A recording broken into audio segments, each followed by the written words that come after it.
it's your girl Liz at CityGirlCraves. Today I'm gonna make a scone. Do you know what a scone is? I don't even know what a scone is, to be honest with you. But according to Google, they're saying that a scone is generally categorized as a quick bread. To me, it's like a cross between a muffin, like a very, very thick muffin.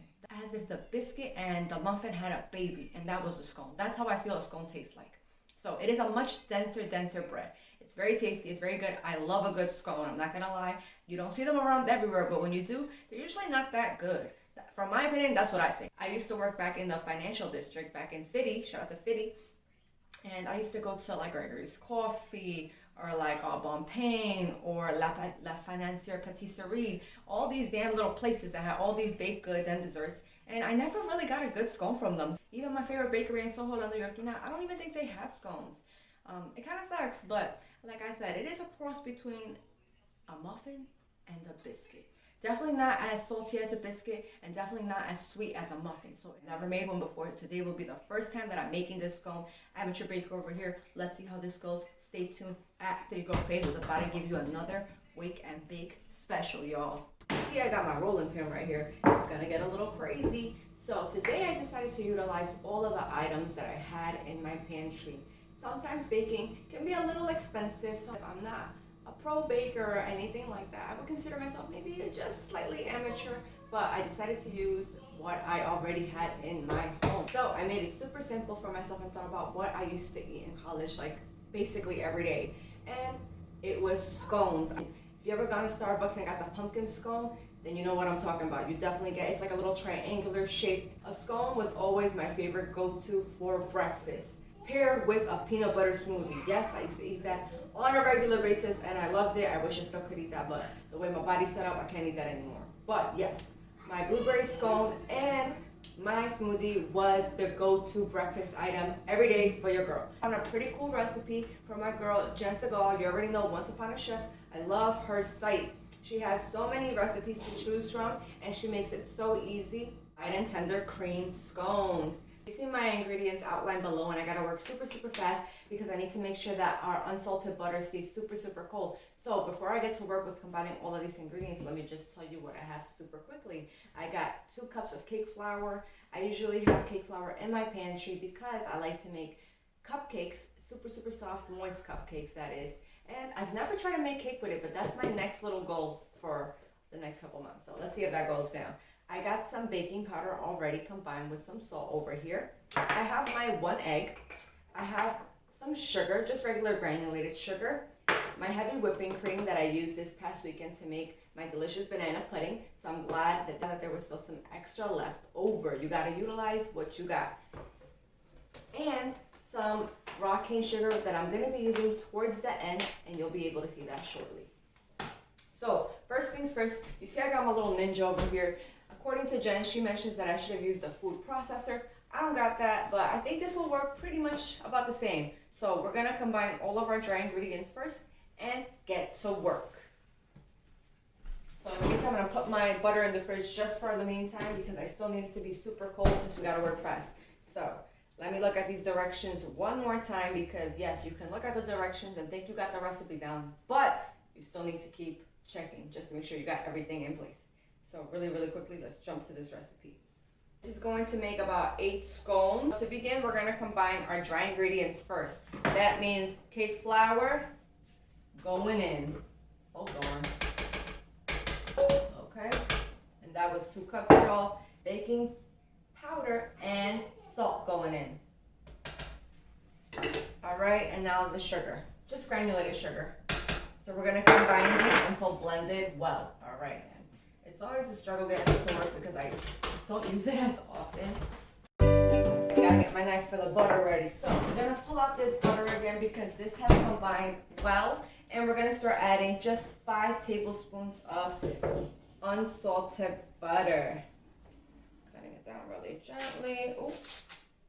And she wants us to cut them into 1/2-inch pieces. So we're going to do that now and add them as quickly as possible. Let me take off the lid. I'm just spreading the butter all around the blender right now.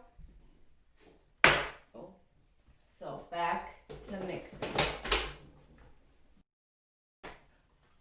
All right, guys, so this has mixed super well. I want to take a look real fast. All right, and it looks super coarse. I'm going to give you a quick visual right now. See right here, looks a little coarse, looks a little grainy, and that's exactly what we want. So what's next? So we're going to add most of the heavy cream and the 1 egg. So I know you heard me say heavy cream. Heavy cream has a lot more fat than the heavy whipping cream, but we can still go ahead and use the heavy whipping cream because it'll still give it a nice softness. Well, that's what I read, so hopefully it goes down that way. Shake this up a little bit. I'm gonna need about 2/3. And we're gonna do 2/3 first and see how it goes, because we still want this to be slightly lumpy. So that's 2/3 right there. And I'm also gonna add this egg, guys. All right. Egg down. Okay. And be sure to use a large egg, y'all. Let's place this back onto our blender and start combining once again. Pulse until the dough comes together in clumps. It looks like it's clumpy and it should be sticky. If it seems dry, add a little more cream. All right, so let's check this out. It seems slightly sticky and it does give you a little bit of a dryness effect, guys. So I think I'm just gonna add just a little more whipped cream. Just a little more, nothing crazy. So let's see how this goes. And we're just gonna blend that. Okay, now this is perfect. It's definitely giving me more of a sticky vibe, and I'll show you right now what that looks like. All right, using them, but check it out, y'all. Sticky vibes, ready to go. So it's time to put it on our mat.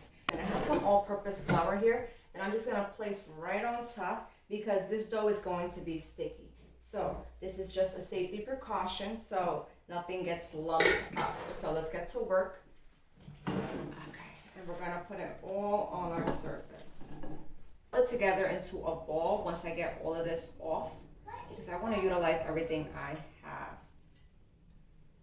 In the meantime, I have already prepped my baking pan with some parchment paper on top because these cook fairly quickly. So I got enough dough. So I think I'm just gonna let all of these other random specks go and let it go. Alright, this is working. This is actually going pretty well. So what I'm gonna do next is I'm going to just keep kneading this just for a little bit, but I really wanted it to form a little quick ball, and let me get those little last specks over there. And then I'm gonna flatten it out. So I have used my rolling pin to knead this dough out to a flat surface, and now I have cut it up into, I guess, some pretty oddly shaped triangles. And we are starting to preheat this oven at 425 degrees. So now we're gonna create the topping. So I need to get 1 large egg and a tablespoon of my organic raw cane sugar. At the top of each of these scones. Seeing a scone, you know that it's always filled with a lot of raw sugar right on the top, and it looks great. Jenn advises that my pan should be lined with some parchment paper, which I have, cut real roughly as you can tell, and I sprayed it with a little bit of cooking spray, and now I'm just gonna add these on gently.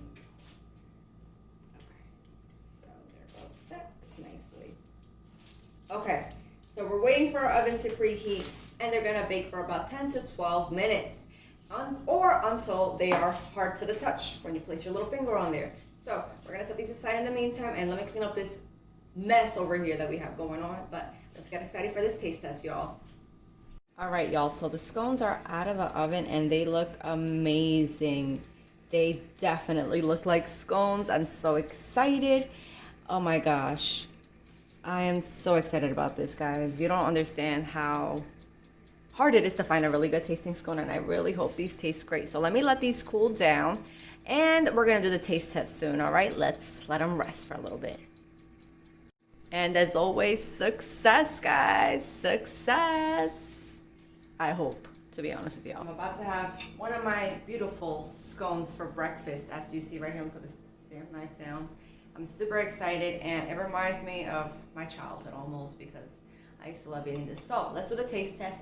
Usually people pair this with jam, preserves, and some cream. Girl, I just like to eat it right just like that. Super simple, nothing crazy. But I do have a little peanut butter on the side just for flavor, and my mouth is watering, so let's get ready. And you know I got my little coffee already here, ready to go. It's breakfast time. Oh wow. Super thick, just like I remember my scones. The cake flour gave it such a beautiful airiness. You taste the butter, you taste the heavy whipping cream. It all came together so well. I'm feeling so nostalgic right now because I'm not gonna lie. This definitely reminds me of the scones I used to have for breakfast every morning while I was in college. Wow. It's been hard to imitate that taste. And if you're like me and you always have a moment with food, that was a moment with me for food. And I'm getting a little emotional because that was my go-to breakfast, y'all. Like, I'm not gonna lie to you. Peanut butter smoothie, scone, every day, every other day. And that would set me for the rest of the day. But this is so good. I don't even want the peanut butter. Segal, you did it again, girl. This is the bomb, the bomb, the bomb. You guys gotta check out the Once Upon a Chef vlog by Jenn Segal. You will not be disappointed because look at that. Look at that beauty right there. This is money, okay? And to be honest, people always say cake flour makes it's just for cakes or for cupcakes, things like that. But honestly, I think it was really meant for scones because I have seen recipes out there that suggest you use all-purpose flour and all this and that. But to be honest, I don't know if it's gonna give it the same taste as the cake flour.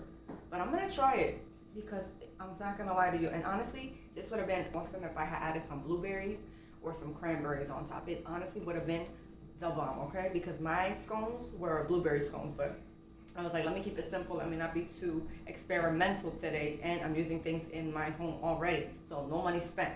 But I'm not gonna lie, guys, you gotta do it. This recipe is super, super, super simple. I can make scones now.